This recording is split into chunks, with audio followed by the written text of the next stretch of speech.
Travailler plus, c'est probablement la pire chose que tu puisses faire pour réussir. Pourtant, c'est exactement ce que ces vidéos te disent de faire. Des vidéos identiques de gens qui nous expliquent à 2-3 mots près que si on n'étudie pas, notre vie et celle de nos enfants, elles seront ratées. Comme toutes les vidéos de motivation, sur le moment on pense que notre vie elle va changer, qu'il suffit d'un effort supplémentaire pour y arriver, mais au final... Alors en les regardant, je me suis posé une question. Pourquoi est-ce que c'est ce genre de vidéo qui marche le plus ?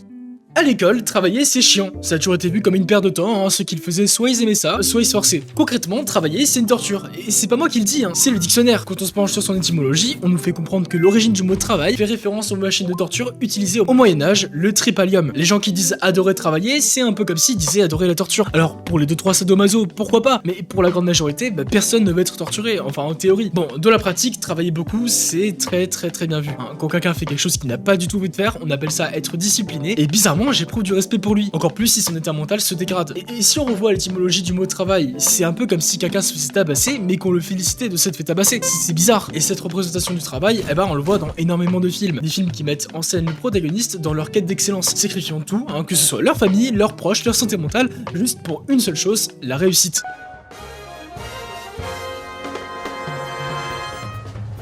Perso, après en avoir regardé, je compte plus le nombre de fois où ma motivation était au max. Je voulais m'auto-détruire pour atteindre un but que j'avais même pas encore trouvé. Simplement, je voulais travailler beaucoup. Mais est-ce que travailler beaucoup, déjà, c'est quelque chose d'inné? Est-ce qu'il y a ceux qui travaillent beaucoup de naissance et ceux qui ne font rien de naissance? Bah, en fait, pas vraiment.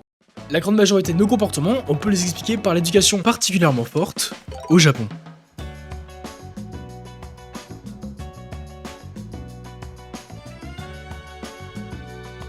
Elle présente un principe central. L'effort prime sur le talent. La réussite, elle est perçue comme le résultat du travail et pas d'un don. Et ça commence dès l'enfance avec des journées scolaires assez longues qui sont suivies par des cours privés le soir. Les examens, c'est des événements nationaux et s'abonner à ma chaîne, c'est aussi un événement national. En fait, c'est pas que les Asiatiques sont naturellement disciplinés, mais ils sont plutôt contraints de l'être. Et carrément des termes qui ont été inventés comme le karoshi, qui signifie mourir de surménage, ce qui montre que c'est pas vraiment un phénomène rare au Japon. Bon, je parle des pays asiatiques, mais c'est à titre d'exemple. Dans la France, on a aussi notre petite culture du travail, celle d'un récit qui nous dit que peu importe notre origine, si on travaille assez dur, alors on réussit forcément.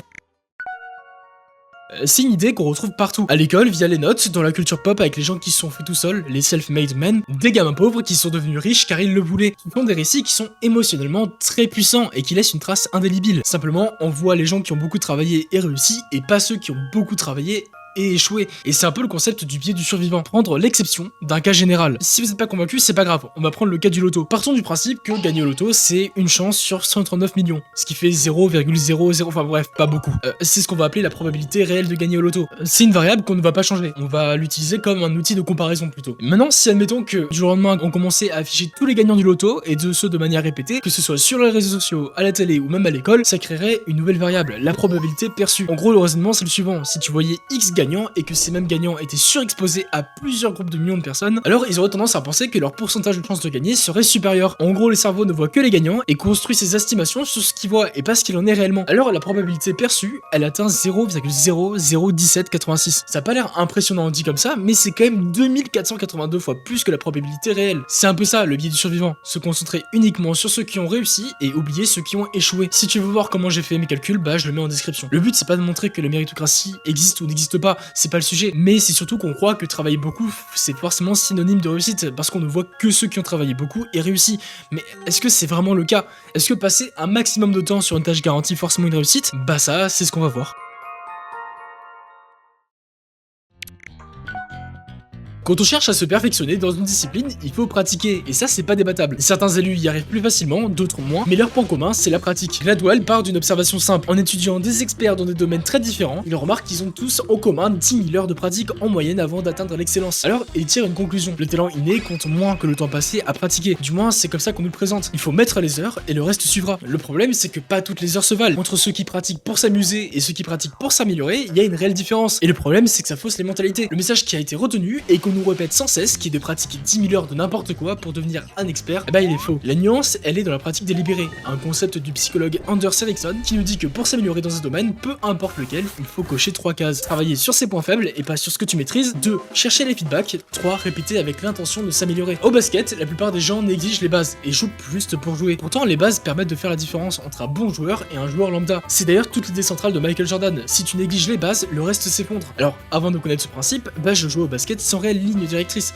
Je tirais n'importe comment, je driblais n'importe comment, enfin c'était un calvaire pour mes alliés et pour moi aussi. Et pourtant, bah je passais des heures et des heures à jouer. Alors oui, je m'améliorais, maintenant est-ce que c'était optimal? Bah pas trop. Puis j'ai commencé à jouer avec un pote. Mon point faible c'était les tirs, alors on faisait des sessions de tir de quelques heures. On regardait mes mouvements et je cherchais pas à m'amuser mais à m'améliorer. Et en l'espace de quelques semaines, j'étais devenu 2 à 3 fois plus fort. Inconsciemment, bah je faisais de la pratique délibérée. Travailler plus que nécessaire, c'est une perte de temps. Il vaudrait mieux pratiquer sur des laps de temps moins longs mais plus intenses. Mais est-ce que dans le cas de la productivité, c'est vraiment différent? Est-ce que de travailler 10 heures au lieu de 2 heures, c'est forcément mieux? On cherche à trouver l'optimalité, c'est-à-dire le point où tu obtiens le meilleur résultat possible avec les ressources que tu as déjà. En économie, on appelle ça la loi des rendements marginaux décroissants. Chaque heure supplémentaire te rapporte de moins en moins. Je pense sincèrement que dans l'histoire, on a de très bons exemples qui nous prouvent ce point. Celui qui nous dit que plus, c'est pas forcément mieux. Au 19e siècle, avec la révolution industrielle, un système a été poussé à l'extrême, le salaire à la pièce. Un système de rémunération où tu es payé en fonction de ce que tu produis et pas du temps que tu passes à travailler. C'est un système qui, d'un point de vue personnel, est intéressant car il pousse l'individu à produire au maximum sans prendre de pause. Et ça permettra d'ailleurs de vérifier que même sans limite, bah produire plus longtemps,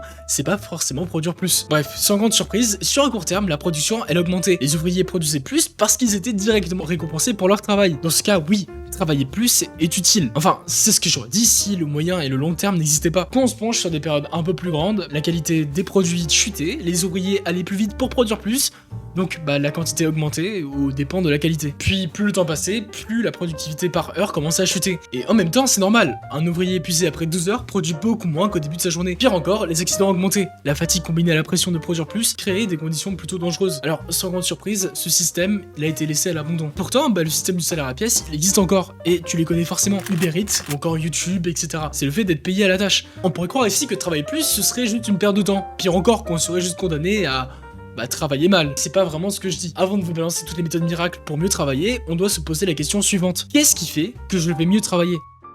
Perso, au début, je savais pas vraiment, alors qu'on attaque quand même la fin du script. Au début, je me suis dit, ok, tu vas parler de Pomodoro et de méthode Feynman. Oui, enfin, des trucs que la majorité des gens connaissent. Alors, qu'est-ce que j'ai fait pour trouver une réponse? Je suis juste allé voir une conférence.